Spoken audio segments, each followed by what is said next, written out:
Well, folks, here again for the weekly forecast. And last week we talked about the Arctic air that was supposed to move into the eastern United States, and in fact, indeed, played out almost as expected, except it shifted just a little bit toward the east.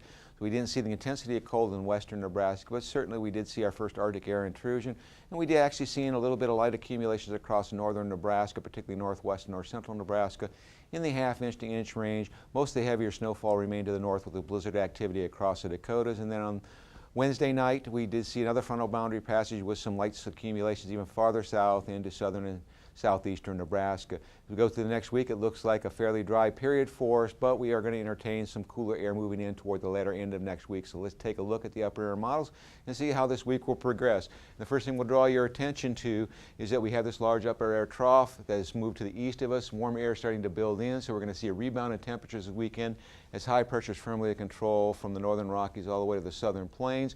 That should allow our temperatures to move up into the 50+ range. Most of the heavy precipitation along the eastern seaboard, look at an absence of precip in the center part of the country, and as we go into tomorrow, that jet starts to ease up a little bit over the Great Lakes. That's going to allow even warmer air to move into our region, so we could be looking at 50s across the north and 60s across the south.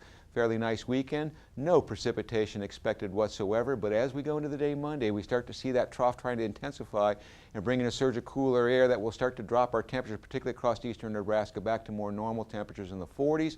High pressure still firmly in control across the entire western United States, so an absence of precipitation outside of some of the favorite areas of the southern Great Lakes region. And then as we go into Tuesday, that cold air starts to shift a little bit to our east, centered over Iowa. High pressure still firmly in control across most of the plains region. So we're going to see temperatures remain consistently within the 40-degree range, slightly above normal, with most of snowfall associated in the south of the Great Lakes region in the northeastern United States.